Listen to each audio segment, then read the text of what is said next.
Hola, mi nombre es Camilo Antonio Tenjo Castaño y este es mi proyecto de Python de cero a visión por computadora.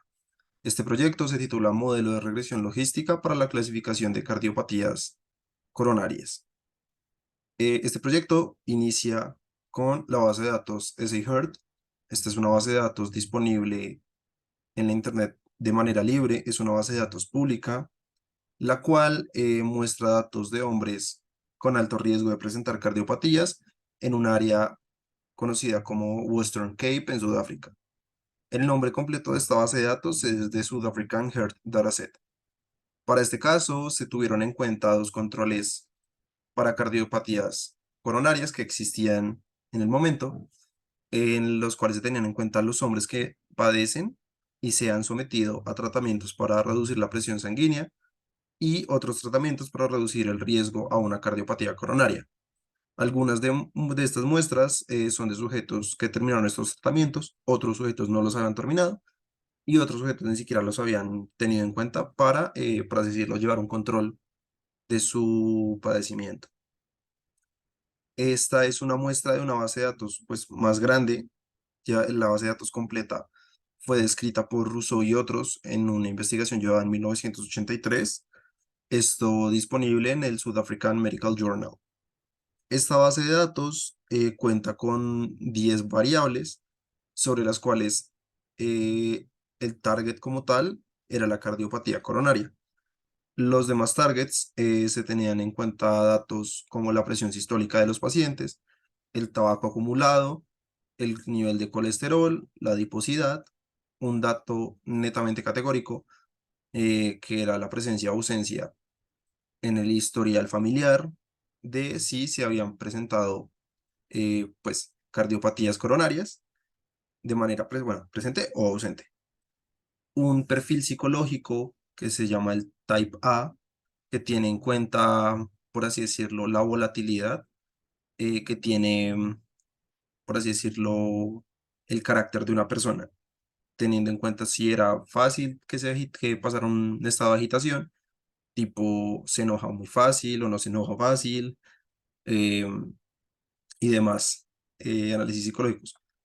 El nivel de obesidad, el consumo actual de alcohol, la edad y nuestro target, la cardiopatía coronaria. El objetivo como tal de este acercamiento es la predicción de CHD como función de las demás variables. Esto nos lleva a que sería un problema de clasificación binaria de si presenta o no se presenta, codificando como 0 o 1 respectivamente la presencia o ausencia de una cardiopatía coronaria para cada registro.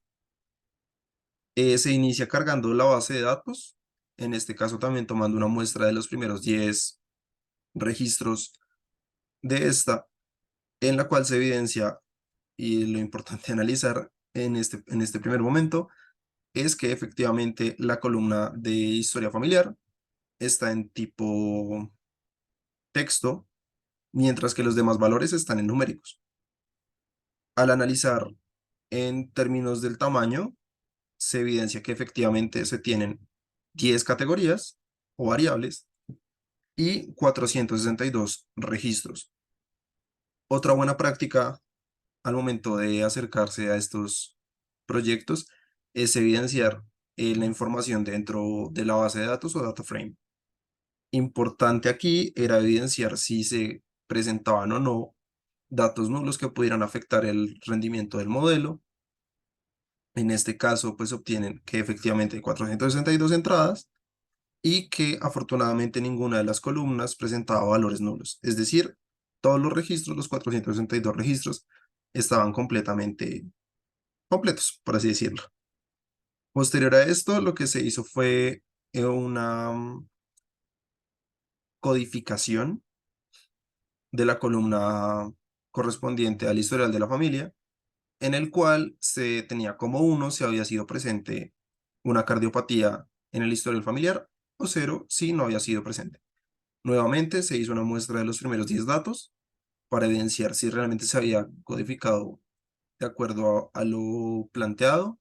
Se hizo una descripción de algunos datos estadísticos de esta base de datos y se mostró, por así decirlo, cómo se estaban agrupando estos datos específicamente a manera pues, de histograma para facilitar su visualización. Aquí lo importante a evidenciar es que nuestro target, es decir, la presencia de CHD en cada registro, presentaba cierto nivel de desbalance, casi el doble de las muestras que no presentaban, que no presen- que no presentaban cardiopatía, tenía esta relación de casi que 2 a 1.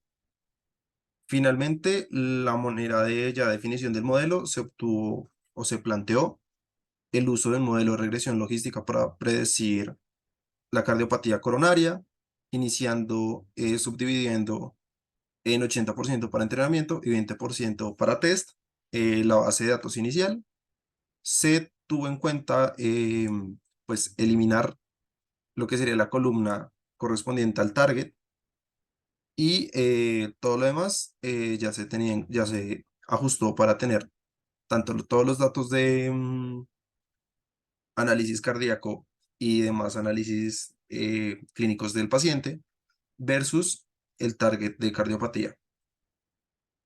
Posterior a esto se planteó un modelo de regresión logística con un solver lineal para llevar a cabo esta tarea y se realizó el entrenamiento en la subsección de entrenamiento de la base de datos.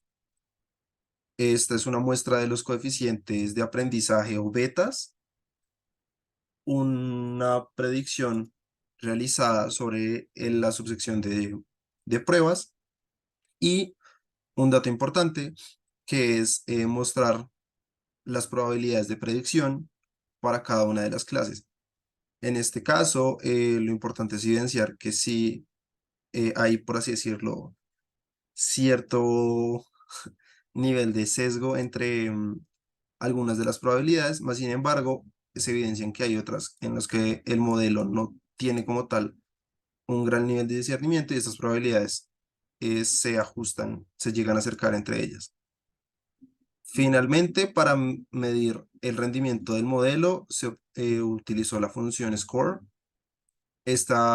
Bueno, para regresión logística, este score se refiere a la exactitud o accuracy del modelo, obteniendo un valor de 66,6%, lo cual evidencia que aunque el modelo sí está teniendo un rendimiento bueno, aún podría mejorar. Finalmente, se utilizó una función conocida como metrics de la base de la librería scikit-learn, sobre la cual se puede generar una curva característica para evidenciar el rendimiento de estos modelos, conocida como la curva ROC. Esta curva ROC lo que evidencia es si, bueno, teniendo en cuenta esta diagonal, por así decirlo, clasificadora aleatoria, si el modelo tiene una curva ROC que está por encima de esta diagonal, el modelo empieza a presentar un rendimiento, por así decirlo, medio o aceptable. Si estuviera por debajo, este modelo empezaría a generar desconfianza, por así decirlo, y si entre más se acerque a hacer una curva un poco más abierta por esta área por donde está moviendo el mouse, sería un modelo muchísimo mejor. Muchas gracias por su atención.